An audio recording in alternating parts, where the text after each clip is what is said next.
morning, everyone. Thank you very much for coming to the first of our series of symposia that we are having here at the Levin College on AI and our future. It is sponsored by the Levin College of Public Affairs and Education. It is co-sponsored by the School of Communication. I want to welcome you all today to our event. Before we begin, I want to just thank a few people before we start. Dr. Anu Kumar from the School of Communication, Dr. Rick Perloff, and I were thinking about problems of AI and came up with this idea for the symposium. So I want to thank Dr. Kumar and Dr. Perloff for working with me on this. I want to thank the support of Dr. Rob Whitbread, the director of the School of Communication, for his support as well. I want to thank Assistant Dean Kara Keating-Copeland, Steve Antal, Sharon Bliss, and the entire team from the Dean's Office for all of their help. I want to thank Jane Matusik, one of our excellent promotional communication students, for her work on the graphic design of our flyer, and Rachel Sykin and Kirsten Kimbler, who are my excellent journalism students who are here assisting as well today. After this event is over, I want to direct you to the Levin College website, where you will find a whole bunch of information about our series of events. This one here, ones that we are going to be putting together in the future for next semester, plus a really terrific recorded video by Dr. Rick Perloff that talks about AI, problems of democracy, issues we should be considering, and it's a really nice introduction to our whole series, so I strongly recommend that you look at that. That will be on the Levin College website. I want to introduce and welcome the Dean of the Maxine Goodman Levin College of Public Affairs and Education, Dr. Roland Englund, who is here. He's been a great supporter of our event, and we could not have put it together without his support, enthusiasm, and leadership here at the college. So, Dean Englund, I welcome you.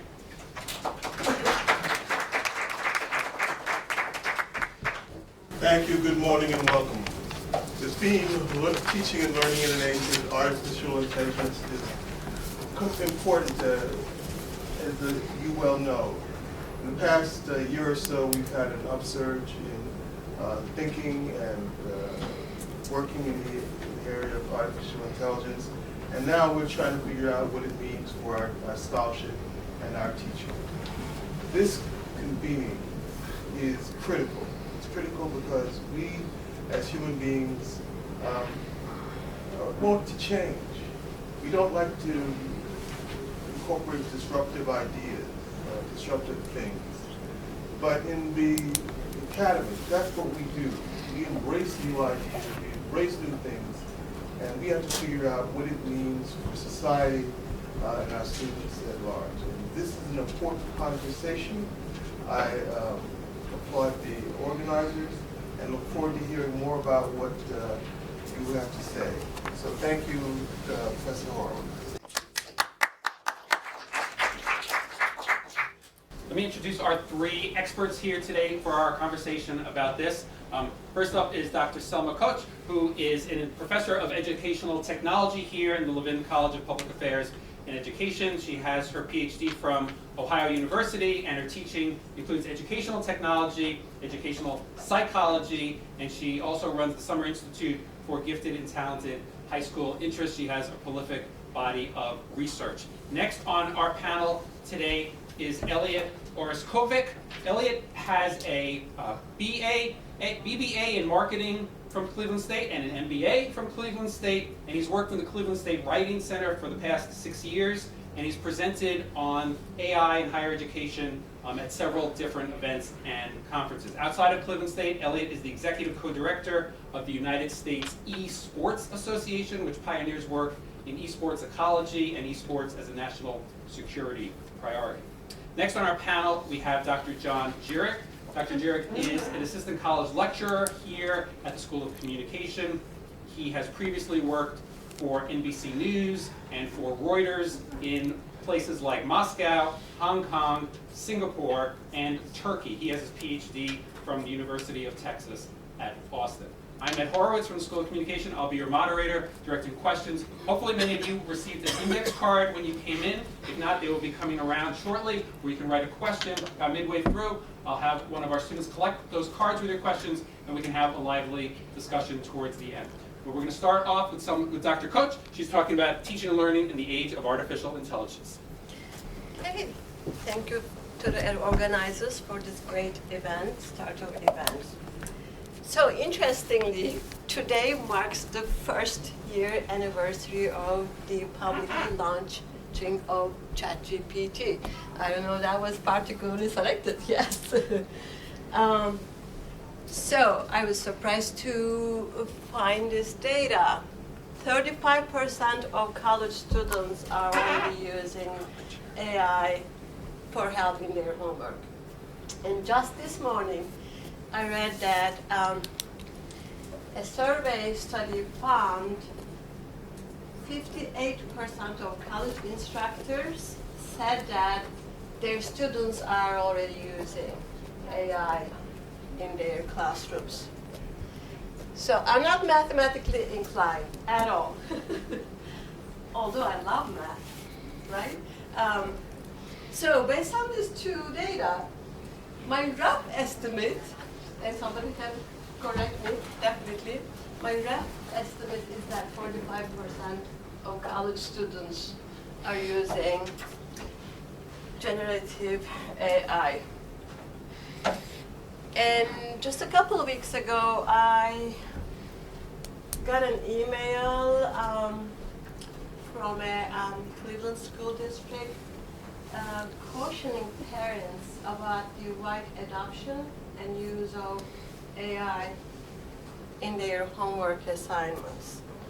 So as a university, that's one thing we're facing already, even starting next fall, next year. You know, how are these incoming students, how are they using AI, particularly generative AI, and how do we prepare for them? How do we teach them? So it's going to influence our teaching practice and their learning practice. So I'm going to talk about the impact of AI on educators, students, and higher education. So I'm going to try to be brief. So some of those are based on my readings, and some of those are based on my own thinking, my debate with myself without AI. So definitely content generation, right? So AI is going to help us with new content generation, revising, redesigning content. For example, perhaps develop a whole curricula, develop rubrics, which I would like, and I still use like a template for rubrics because I don't really like creating rubrics, but they're very beneficial. Case studies, so when I teach at psychology, case studies are important because we use them as a bridge from theory to practice. Educational videos, simulations, interactive, immersive content, vice versa. I like this one. We can ask AI to role play in our classrooms, or students can use it to role play to study material. So this is going to be one thing, the assessment. So it's going to challenge us to reimagine our assessment practices as educators and as a whole university. One nice thing about AI would be we will be easily able to use predictive modeling to predict student outcomes, achievement,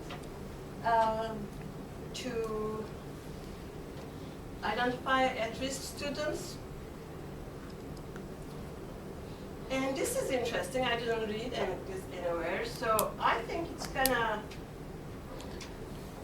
make us revise our learning outcomes to an extent, at least. You know, the knowledge, skills, and dispositions. So challenges, obviously, ethical considerations. So we already try to police students by turning in on plagiarism. So we're going to have to do that more and more. But turning already has an AI version of it that takes plagiarism. There are other tools too, so we don't have that at university as far as I know, but it should be coming in soon, integrated in Blackboard. Educator is going to help us with research, data analysis, and everything, other stuff. So this one I like, adaptive learning paths for our students. So they can study content or work on assessments that would adapt them to different parts of the assessment or content based on their knowledge, skills, and dispositions. Impact on students, positive impact on accessibility, definitely easy translation services. It can help promote self-regulation, motivation, concentration. They can use it as role plays or debates. They can study with an AI tutor, get help from an AI chat bot, 24-hour help. So there are numerous possibilities, but there are the dangers too. So who are we producing then if the students are mostly using these AI tools to generate content, right? What do we need to do about that is something we need to think as a higher education institution.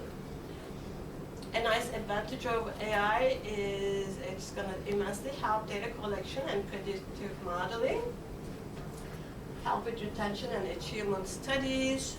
We can implement a AI-powered tutoring system. We're already using AI for writing help, right, Elliot? And we can create our own learning and design our own learning environment as an institution or as a college or as a program using AI. So obviously, again, implement AI tools to monitor plagiarism. And one thing that's important is we need to do as much as soon as possible that we need to create a syllabus statement. And I totally forgot to advance my PowerPoint presentation. So, by the way, if any of you want a copy of this presentation, we can put it up on the website. yes, That's what we'll actually, do. great. I was gonna do a traditional method of paper and pen. So a couple of months ago, we had a workshop, and everybody, all the faculty who were in the workshop, we created a syllabus statement using ChatGPT. So you must have used ChatGPT, for sure, or you're going to use it. So you prompt ChatGPT with your question or idea or something that you want to brainstorm about. You can currently, the free version, you can ask it as a task, but you can also ask it verbally, right, as audio. So I prompted ChatGPT to create a syllabus statement for me. So, and then it did come up with this, most partly this statement. So I edited the statement and I added one sentence. Do not assume that AI responses are always correct. So here's what happened last summer. Last summer, someone from Zurich, an academician, emailed me and said, hey, I cannot find the resource for this article. Could you just email me a copy? I looked at the article name, journal name, the authors and everything. So the author and my co-author and my name is there. So I didn't pay attention. I got excited. So I was asking about my article, right? So I said, yeah, I have it. Here you go. And then he says, no, I'm asking about this other one. So I looked at it back, and then co-author, author name are correct. The article name perfectly matches me. educational technology in urban education, right? That's something I do. And then the journal name, I don't recall if it was a fake journal or a real journal. I think it was a real journal, but it's an edtech journal. So everything matched. So then I realized, okay, this is ChatGPT, not giving the right. In fact, it's creating a fake reference text to ChatGPT, right? So, and when I was working on a previous presentation, I thought, well, I mean, we ask students or ourselves as researchers, we have to cite resources, right? And so, how do we do that? Because AI, as far as I know, definitely ChatGPT does not provide us a list of the resources. So I said, reference cite your resources as much as you can. How many minutes? Oh my gosh. So I'm gonna pass this one. So there are two types of AI applications currently, predictive AI and generative AI. Predictive AI, it produces data based on past data to identify patterns and makes predictions for future events. So if you ask a copy of my PowerPoint presentation, when you click this, you'll get to the article that has the list of these. And generative AIs, you guys all know generative AI. Generative AI produces content, text, images, video, and synthetic data. So there are universities and some organizations, they're already creating some applications using AI. So there are a whole bunch of generative AI tools. So ChatGPT, Bard, Scribe, those are text-based. Cloud. Scribe, I believe it generates images. Actually, no. It's used in businesses, turns processes into visual step-by-step guides. Synthesia is for videos, DALL-E 2 for images, and everything else. So we have these generative AI tools, but also we have these, institutions, organizations, whoever, they're working on actually companies. They're using current web-based tools to create AI applications. So they're calling them AI-powered applications. So Adobe Podcast, Adobe Express. Adobe Express, we already have that. Now it's integrating AI. Lumen 5 and everything else. AI-powered author, voice speech notes.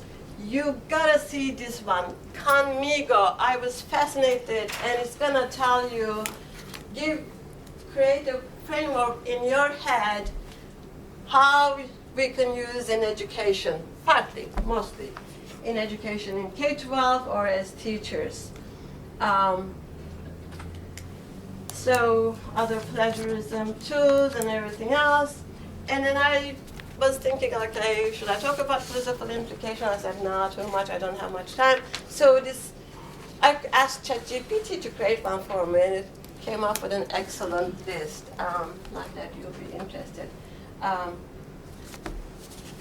So the question in my head is, as an education institutional, higher level education, so how do we prepare ourselves for this fast technology? And how do we prepare for K-12 students that will be coming to us soon? So.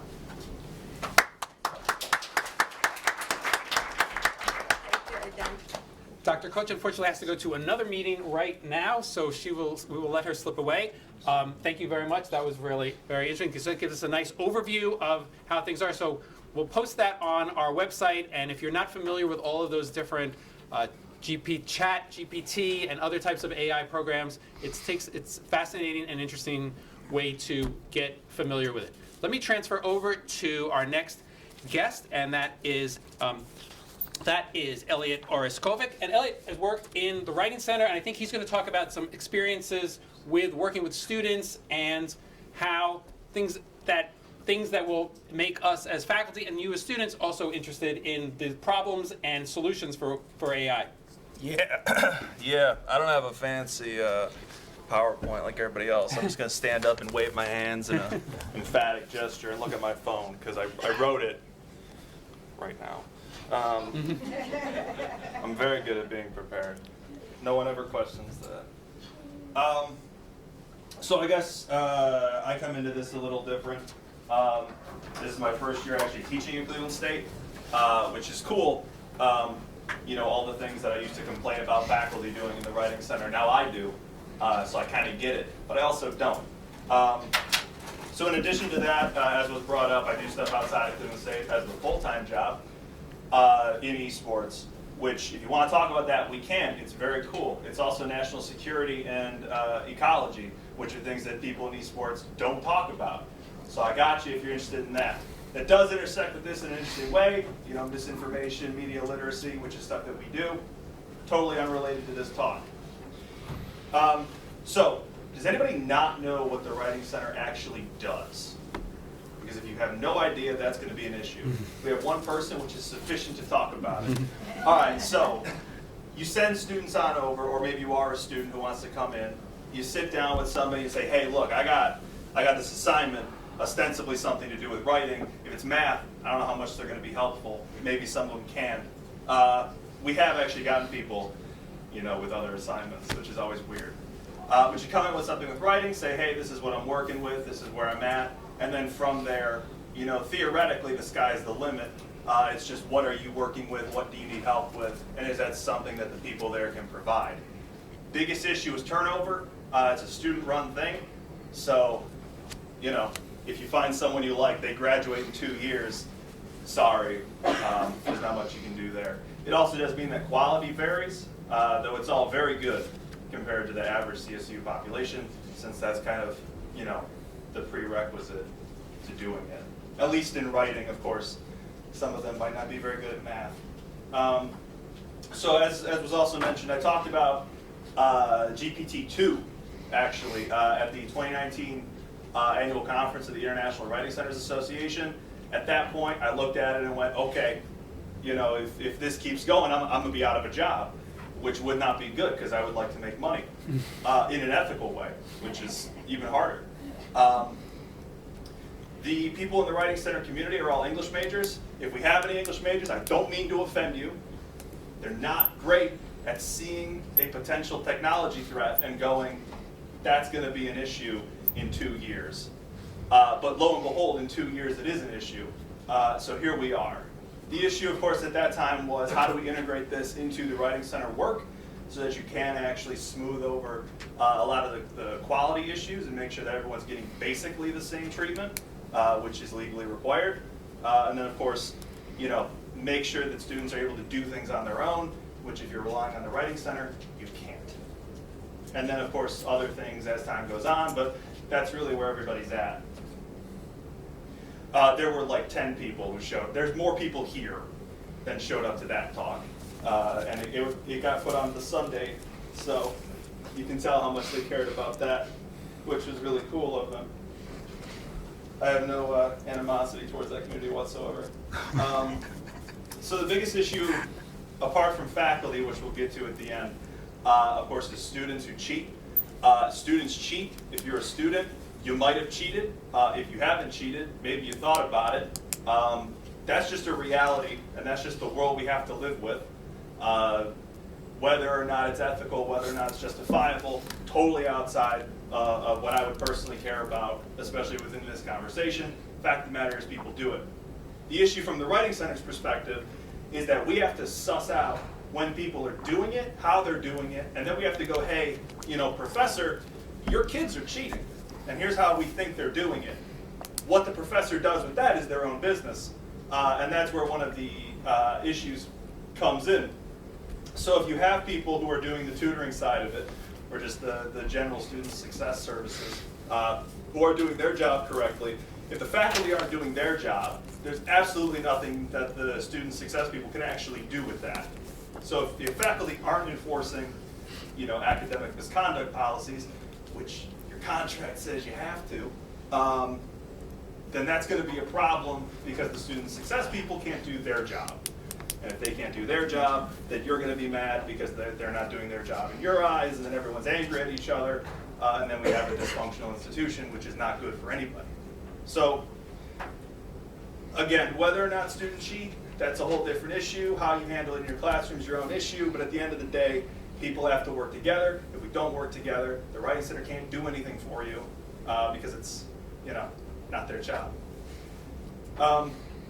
That then gets into the next issue, which is the technology that people rely on, or have tried to rely on. Turnitin, obviously, is the big one. Blackboard has their own thing, which I don't know what it does, because I don't use it, but it does something.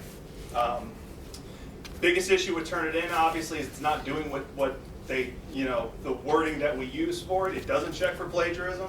It checks for similarity. Similarity is not plagiarism most of the time. It can be plagiarism, but Turnitin is not smart enough to figure that out. And I have very strong doubts about their AI solution, mostly because at the end of the day, if you can't tell the difference, then is there a difference, or is it making one up? And of course, we all anecdotally know that you can make up, I got this great technology solution. It can tell whether something's AI. I write in a particular way that makes people think I'm a robot. This was an issue well before AI. That's still an issue now, except if you were to screen it, 9 times out of 10, maybe it's a human. But then that one time, it's not. Even though I don't use ChatGPT. I use it for translations, but I don't use it for actually writing the stuff, which is the important part. So that gets into the second part of the technology question, which is the limitations, obviously. This is just a ticking time bomb. It always has been. So if you think that you can outsmart technology, you can't. You might be able to do that in the short term, but overall that's not going to work long term. That then gets also into the issue of lit reviews. So if you're asking, ChatGPT for, hey, give me some resources. Yeah, it can't do that right now, but that's just because it doesn't have access to resources. Give it access to resources, and we just solve that problem. And it's only a couple of years until Elsevier figures it out and figures out a way to implement it in a way that actually works. And then, of course, we all have a new issue, which is there really isn't anything you can use to figure out if, people are cheating. And then the final point, I think, is the university policies. So the university obviously does not have a specific AI policy. I think that's an issue. The academic misconduct policy is what it is. Anecdotally, I'm not going to accuse anybody of not adhering to it, but I think we have some sketchy adherence across the university to the academic misconduct policy as it's written, which I don't think is a horrible issue. I think we should be forgiving. However, that does raise questions about AI, where we don't have a policy for it. We're going to rely on a policy we don't already follow. What are we suggesting? And of course, the way that everyone treats AI in their classrooms is going to be different. I require my students to use it, so feel however you're going to feel about that.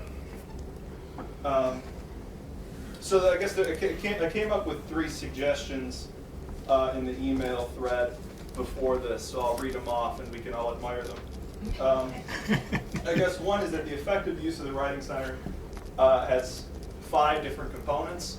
So the first is having clear assignment guidelines, which not every professor does, especially the higher up you get. 2 is communicating the assignment competencies to students. So if the students don't even know what they're supposed to be doing or what skills they're supposed to be applying, assuming you've given them these things, how are they supposed to do the assignment? And then from the Writing Center's perspective, how are we supposed to help them accomplish anything? The third is describing why the students actually got the grade you gave them. I I understand at times grading is very subjective and maybe you had a bad day and that's the reason. But we, as a Writing Center person, you kind of need to know like what that grade means. Because if you just send a student on down and say, hey, they failed this assignment, it's like, okay. There have been many times where I've looked at an assignment and I went, this is fine. I don't understand why you failed. And then we find out it's for some, super specific reason for that professor that we would have no business knowing. And then, of course, everyone gets angry at each other because no one's helpful, et cetera, et cetera. 4 is communicating openness to actually working with students. Most students, especially when they're younger, so sophomore, freshman, especially if they're coming from schools that did not have a culture where teachers are open to actually working with students, don't know that they should just ask their professor questions. So more often than not, you get students coming to the Writing Center saying, hey, I don't really know what this assignment even means. And of course, the Writing Center isn't going to know that, which again leads to the chain of people getting angry at each other, and then nothing ever really gets done. Or, in the best case, things do happen, but it took longer than it needed to, and it was just difficult. And then the final is just relating all the information that you have to the Writing Center if you're going to be sending students there, and especially if you're referring them. More often than not, people just say, hey, go to the Writing Center, and that's that. But as I've said, that's not helpful for anybody. So I guess that's the second point as well. So it's just very important. I wrote it twice. And then the third is being clear about what your AI policy is, and then actually enforcing it. Same thing with academic misconduct in general. If you don't enforce it, then, it kind of gets weird when you start talking about AI, because it's like, I don't know, if you can Google, if you can find, for example, if you can find all the answers to a quiz on Quizlet and you use that, is that academic misconduct? If you define it in a particular way, yes it is. If you say, use whatever resources you want, including those resources that have the answers in them, suddenly it's not academic misconduct because you as a professor just endorsed using that resource. Now, is that unfair? No, because it's free and it's online and everyone can access it. If there was like a paywall, sure, maybe we can have that conversation. But the reality is a lot of the resources people use to cheat with traditional methods are easy to access and can get around academic misconduct rules. AI is an interesting case, so we need to work with that. All right. Thank you very much. So I think Elliot brings up such really good points there, which I think a lot of us as faculty think about or don't think about, which is how are we defining what, quote, cheating is, whether the use of AI is actually cheating. Those are all important questions for us. And for the students here, I think it also raises the point of how much can you use AI where you feel like it's ethically okay to do. What we've done here today, the way I've structured this event is to sort of go from the big picture with Dr. Coach, laying things out.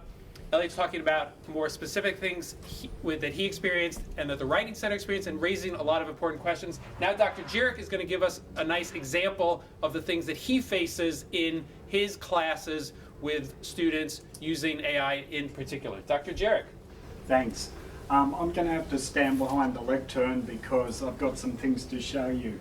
I'm a little, let's say I'm more in Elliot's boat than I think I am in Professor Koch's boat, straight up, if you think about the meta-narrative going on here. I had a student yesterday, former student. She contacted me and said she's going for a job. And I thought, well, I'll do whatever I can to help her. And we had a Zoom session and she talked about what she's expected to do to get this job. And I thought to myself as I was talking to her, I could plug the test she has to do into AI, into ChatGPT, and she'll ace it. She was being asked to choose from rubrics how to write a television script, okay? And I thought to myself, I could plug this in and it'll generate the perfect script. And I thought to myself, if I was in the industry, that's probably what I'd do, right? Because I need to be fast, I need to be on it, etc., etc., etc. But she's a person, I think, who represents, you know, the best of what we are trying to do, which is educate students to become journalists, and integrity and trust are the core of being a good journalist. So I said to her, right at the top of your test, I did not use AI, I did not use ChatGPT, and then do the test as best you can. And I told her, you probably won't get the job, because someone who does cheat will get the job, right? And unfortunately in journalism, this kind of thing is happening already. You probably all know about Sports Illustrated.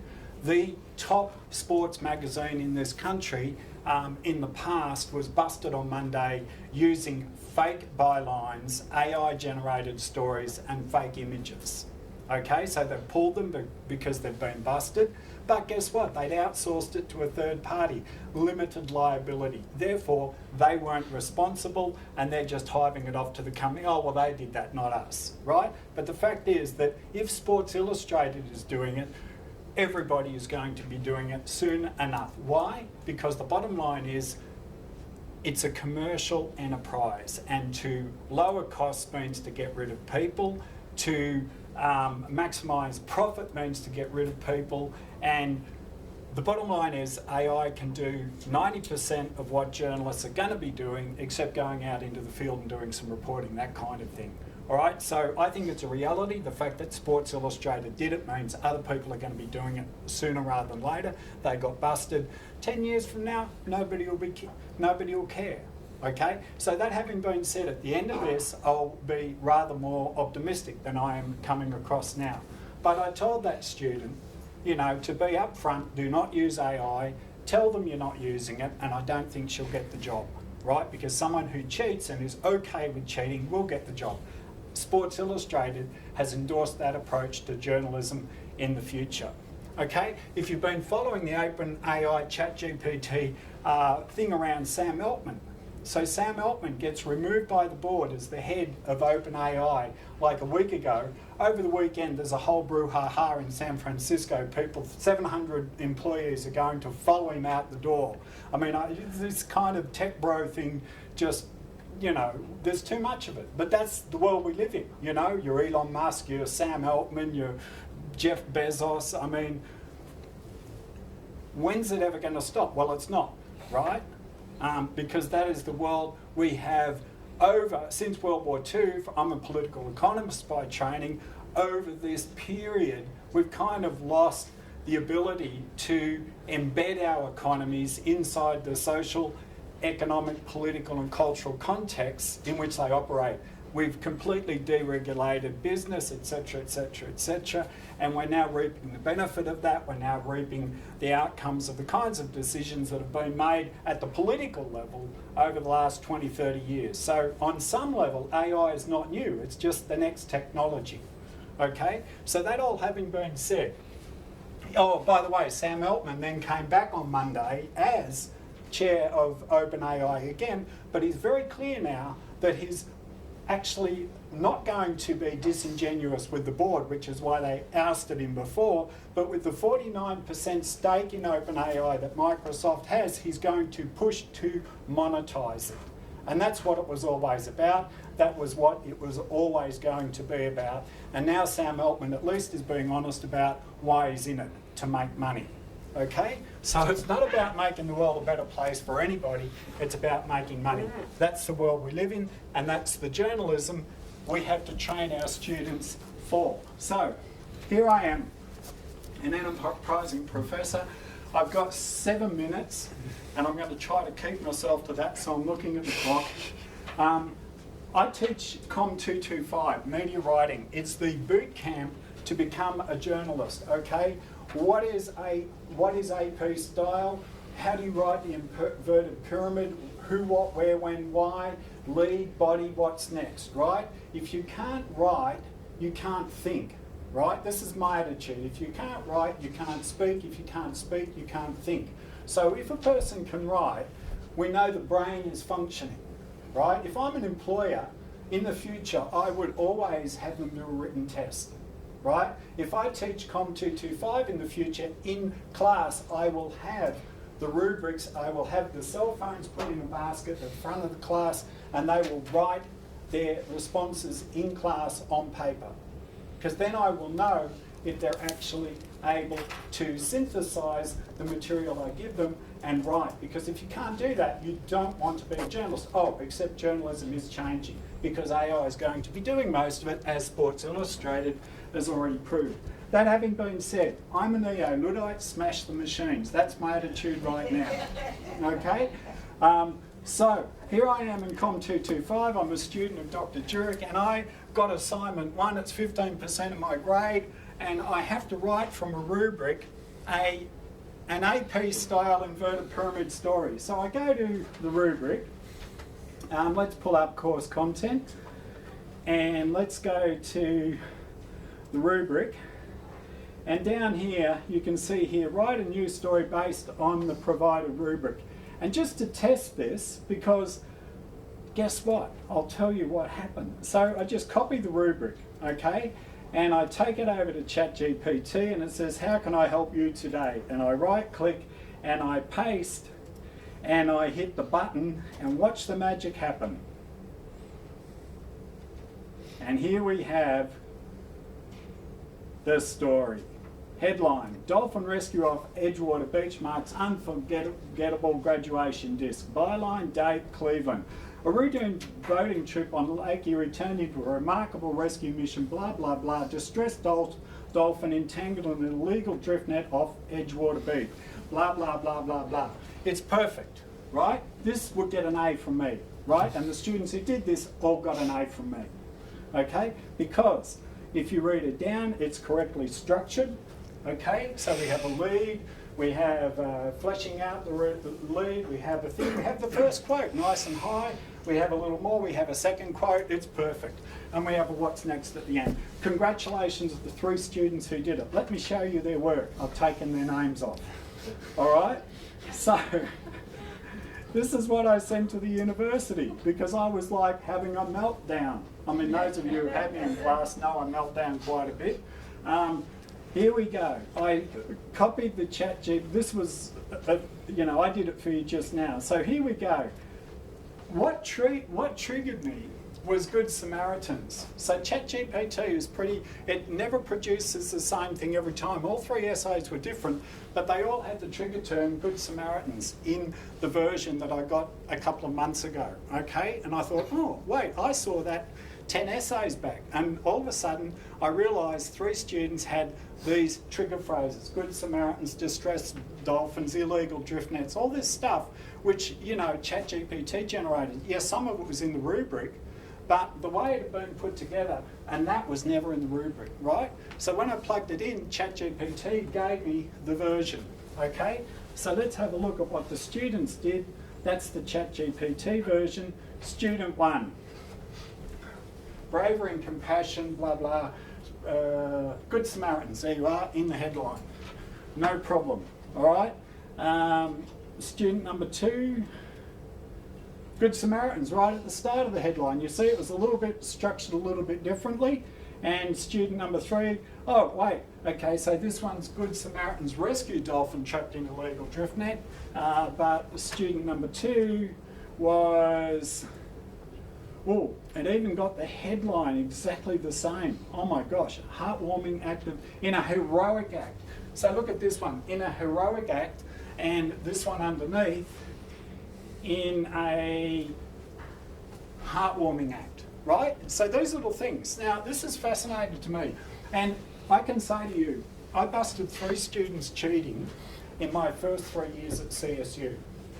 I busted 3 students cheating on my first assignment this semester, right? But guess what? I can't do anything about it. I've got 0 support from the university on this as far as I can tell. All 3 students that I've busted in the past I had to let them go because I hadn't specified in the syllabus this particular form of cheating, or I hadn't done this or done that. And, I was told, well, they can appeal it up to the whatever and then I'll litigate, right? So I got the message from the university, let it go, John. So guess what? 3 in 3 years, now 3 in my first essay. On top of that, the quality of their discussion, right? So we have discussions in this class. Their discussions are perfect, right? I've never had this before. Everything is perfect. Now I'm up to assignment 3 2 weeks ago, 8 students wrote perfect essays. On top of that, I did have in my syllabus, I'll show you my syllabus. Sorry, am I going over here, Ed? Like, am I going over? 2 minutes. 2 more minutes? All right, just trying to get there. I mean, someone else went for 17 minutes. Can't I have 17? If you have a question, while John's pulling that up, if you have a question that you wrote on your card, Kirsten and Rachel are going to walk around now. You can to pass them up to collect them. That would be great. Sorry, Go that down the was sides. horrible what I just said. I apologise to, but it's the problem. Any And I of also you who know- become academics, go to a conference, you'll know. You never want to be the third speaker at a conference, all right? You always want to be number one at the conference. Okay, so here it was, biggest mistake I made. Please note, use of AI enhanced writing tools such as ChatGPT in this class may result in a 0. May, because I knew I wouldn't be able to enforce it, all right? And I had to let them go, and now I've got 8 out of 26 on my last assignment have used ChatGPT in exactly the same way I've just shown you to generate their perfect drafts, all right? So how pessimistic am I? All right, let me just say, we as journalists, in its current form, have no future. Right? That's how pessimistic I am. Sports Illustrated have proved that. I am not a tech determinist though. I do not think tech changes anything. How you use tech, how tech is embedded in political, economic and cultural contexts is what matters, not the tech itself. Right? So just as in the Great Transformation, right, Polanyi shows that there's no such thing as a market economy, that the market economy is a myth cooked up by the way people read Adam Smith, right? We have a chance to do the right thing. But can we do the right thing when after, over the course of the last 30, 40 years, we have disembedded our economic systems from our political systems and can no longer control, the corporate side of the whole thing, right? So the tech bros can do whatever they like and they're untouchable. Right? Our politicians have let us down. We've let ourselves down because we've elected them. Right? We as a culture are failing because the economy has become disembedded from the social, political, cultural context in which it was embedded up until the Industrial Revolution. If you haven't read The Great Transformation by Polanyi, please read it. It's a fantastic antidote to The Road to Serfdom, which is another great book which you should have read if you haven't read. All right, these are books that should be on the syllabus for everyone. The Road to Serfdom and The Great Transformation. Read both and you'll get an idea of where I am with all that. So, technology cannot solve technological problems. The idea that, turn it in is going to solve the problem, never going to happen. I'm with Elliot on that. But then I will just end with saying, one of the smartest professors I had as an undergraduate said, every generation has its own hysteria, okay? Ours, when I was an undergraduate, mutually assured destruction, mad. We thought the Americans and the Soviets were going to bomb each other to death, right?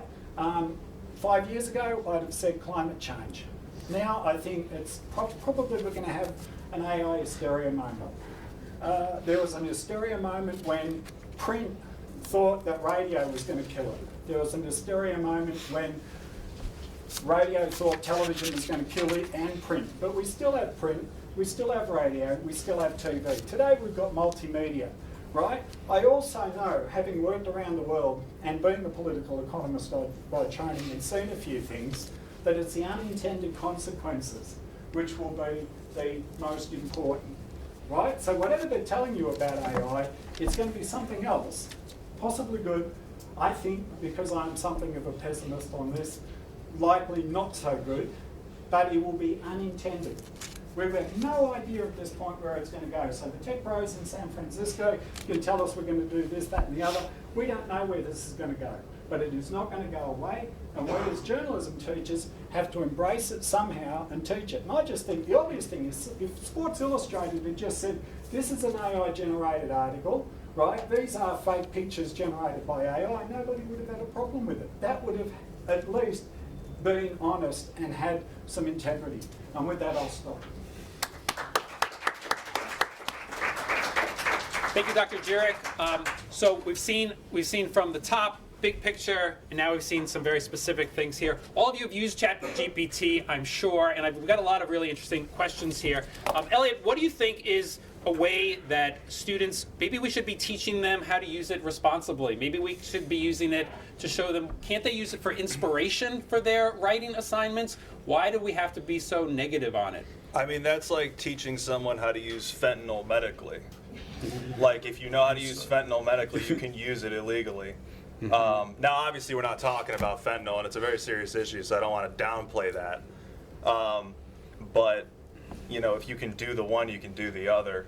So it's really, I mean, I don't really view it as an ethical issue. If the resources exist, use them. Okay. Now, there are associated legal implications if you're in certain relationships, but apart from that, you know. Now, I would also say higher education is obviously a different situation than the general world. So if, you know, if institutions want to impose additional, you know, ideas of what is ethical, that's fine. But ultimately, that's not the real world. Right. So. Okay. Dr. Jarrett, someone wants to know, I think this is a good question. You seem to have gotten lucky. You sort of, you know, you saw things, you saw a word pop out at you that surprised you, and that's the way you identified it. But with these tools that they're not really helping us identify AI that well, how do professors identify that work? And the answer you give will now tell the students how best to get around that. So what's your answer? I don't think there is a solution. I think there are no technological solutions to a technological problem. You know, there are political solutions, cultural solutions. You have to, and I do think, you know, look, the AI is fascinating. ChatGPT, you put the rubrics in, and I did get lucky. Good Samaritan came up, and then I read through, and there was enough of a similarity in the rest that it was definitely done that way, but it's not copy pasting the way that the three students I'd caught in the past had just taken stuff verbatim from the internet. So I think, you know, for me as a teacher, if we don't get clear institutional support on this in some way, and I know that people are working on this, and I look forward to, you know, what the institution generates as at least guidelines for us to use. All bets are off with me. I've now got students, I'm giving them A's because there's no other, what can I do? I can't accuse them of cheating because I can't prove it. Right. I know they are. So this is a subject for perhaps another symposia about dealing with that. Elliot, what do you think of this idea of what genuine work is? What can be genuine work? Is it simply putting your cell phone away, locking a student in a room with a piece of paper, a pencil, and an eraser, and good luck to you? Or can we use we can't turn technology off. What is genuine work going to really mean in the future? I mean, I teach a WAC course and I require them to use AI. So, you know, think about me what you will. Now, I am very careful. I read the handbooks and I know the policies, so that, you know, they do have to turn in a version of the assignment that is not, you know, they have not used AI on. And this is as broad as it can possibly be. So I tell them straight up, I go, listen, if you're using Grammarly and you take Grammarly suggestions, that might have worked in the past and we endorse that, I will fail you. I mean, it depends on the assignment, because we have one assignment. I have very highly graded assignments, so I don't have a 15-point. I have a 27-point, a 27-point, and a 20 for freshmen and sophomore business majors. They've never seen anything like that. They think I'm a horrible person. But no, I mean, I've also, this is actually, I guess, related. I take very extreme positions in my syllabus. So if you use AI on an assignment I told you not to do, or it's flipped, so I tell you when you can use it. So if you use it, if I figure out that you used it on an assignment you weren't supposed to, you're going to the university. And that's just that. Because I have, you know, syllabus policy, I've reiterated X number of times, whatever. No, I mean, I think the idea of authentic work within a university context is artificial. So it's whatever we define it as. So it sounds like we're going to be in a situation in the future where we have situations in the real world where people are using ChatGPT and AI tremendously, and in the university maybe where it's more constricted and more problematic, which I think is going to become a problem. And certainly, what do you guys think? Last question. As ChatGPT becomes more monetized, as this is going to be stop at some point be for free, you're going to start having to pay for everything. isn't that going to cause some digital divide among students who can pay and people who can pay versus those in society who can't afford to pay, and those will fall behind, just like it did in the beginning with the internet? No, because the university will just pay for it. The university will pay for it. Well, because what'll happen is that you'll find some higher ed company that's already selling them tech products, and then they'll just they'll just slap $100,000 on it and go, Right. hey, listen, that's what you're paying. Right. Suddenly, every other university does it. Mm-hmm. We do it later than the other universities, but Right. eventually. And then we, Okay. have issues from that. I mean, you already see it with the companies that do exist who already are doing those like similar tech products where they're like, oh, we do AI too.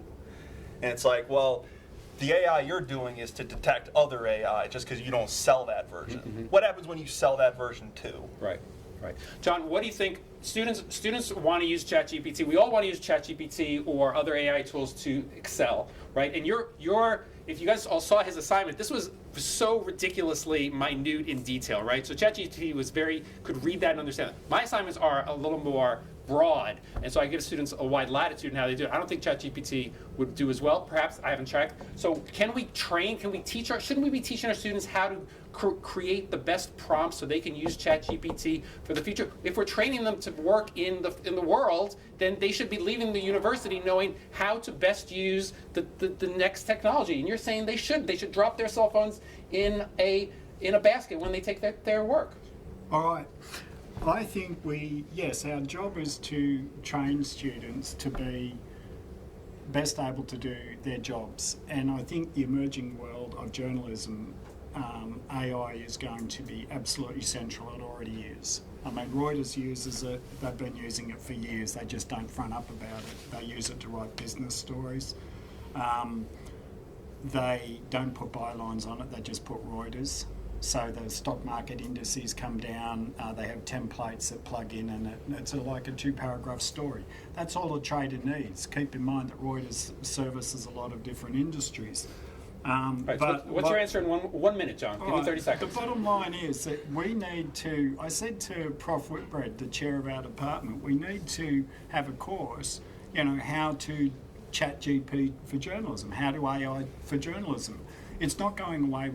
They need to know how to do it and what to do. My bigger concern about what it is to be a good journalist is that unless you take the human out of the equation completely, which is possible.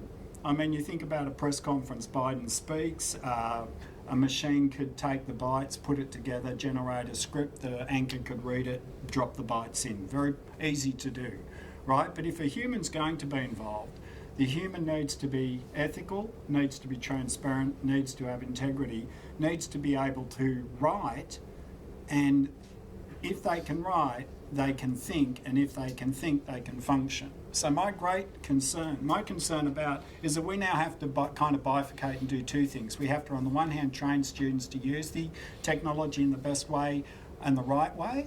At the same time, we have to ensure that students are getting that bigger thing that a university is for, which is to make them better human beings. Right. Well, I will end this by challenging John and say, I don't need to know how to cook. I can put the food in the microwave. I can still eat and I can still survive. Technology exists and will continue. And I think this is the battle that we will all be facing going forward. I want to thank our panelists who all came today. I want to thank you for coming today. There are some refreshments in the back. Thank you very much for this, and see you next time.